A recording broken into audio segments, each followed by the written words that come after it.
उत्तराखंड में निहंग सिखों और स्थानीय लोगों के बीच हुए विवाद के बाद हालात क्यों हुए तनावपूर्ण। हिमाचल और उत्तर प्रदेश की सीमा से सटे इलाके सील, हाई अलर्ट हुआ जारी। तूफान की तरह पंजाब से उत्तराखंड की ओर क्यों बढ़े हैं निहंग सिख। अपील स्थिति से निपटने के लिए भारी पुलिस, अर्धसैनिक बल और आईटीबीपी के जवान बॉर्डर पर हुए तैनात।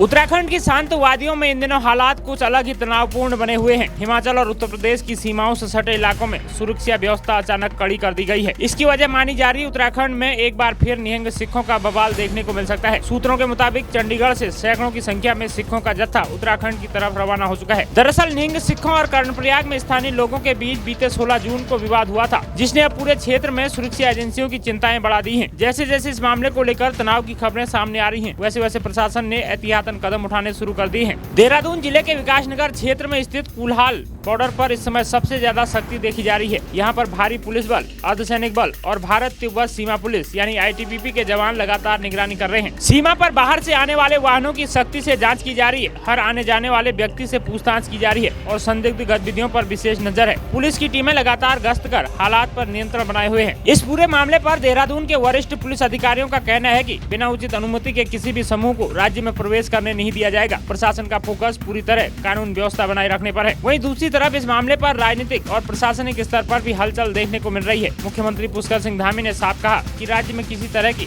अराजकता बर्दाश्त नहीं की जाएगी। कानून से बढ़कर कोई नहीं है। एक प्रकरण हुआ था और उसके बाद जिस प्रकार की वार्ता हुई है और कानून ने अपना काम किया है, सभी को बता भी दिया है, सबसे बात हो गई है। कानून अपने हाथ में कोई भी लेगा तो कानून से बढ़कर कोई नहीं है।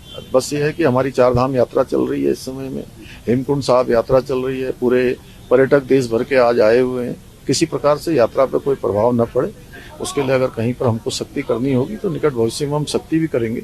यहाँ के लिए एक एसओपी भी बनाएंगे। सरकार ने यह भी स्पष्ट किया कि चारधाम और हेमकुंड यात्रा पूरी तरह सुरक्षित और सुचारू रूप से चल रही है। श्रद्धालुओं की सुरक्षा के लिए सभी आवश्यक इंतजाम किए गए हैं। इसी बीच उत्तराखंड के डीजीपी दीपम सेठ ने भी सोशल मीडिया पर फैल रही भड़काऊ और भ्रामक खबरों को लेकर सख्त चेतावनी जारी की है। उन्होंने कहा कि ऐसे लोगों की पहचान कर उनके खिलाफ कानूनी कार्रवाई शुरू कर दी गई है। रुद्रप्रयाग जिले के नगरासू गुरुद्वारा प्रकरण को लेकर रुद्रप्रयाग में भी जन आक्रोश बढ़ता नजर आ रहा है। मामले की निष्पक्ष जाँच और दोषियों के खिलाफ कार्रवाई की मांग को लेकर गुलाब राय मैदान में विभिन्न सामाजिक, राजनीतिक और जन संगठनों की एक जनसभा आयोजित की गई। सभा में यूकेडी, स्वाभिमान मोर्चा सहित कई संगठनों ने नगरासू गुरुद्वारा प्रकरण को लेकर निष्पक्ष और पारदर्शी जांच की मांग उठाई। फिलहाल स्थिति यह है कि उत्तराखंड की सीमाओं पर सुरक्षा एजेंसियां पूरी तरह अलर्ट मोड पर हैं। हर वाहन, हर व्यक्ति और हर गतिविधि पर कड़ी नजर रखी जा रही है ताकि हालात किसी तरह बिगड़ने न पाए। दोस्तों, क्या इस विवाद को अब आगे बढ़ने से रोकना नहीं चाहिए या फिर आपको चुनाव से पहले इसमें सियासत की बू नजर आती है? आप क्या सोचते हैं? कमेंट्स कीजिए, शेयर कीजिए और जुड़े रहिए उत्तराखंड न्यूज टुडे नेटवर्क सबसे भरोसेमंद खबरों के साथ। नमस्कार।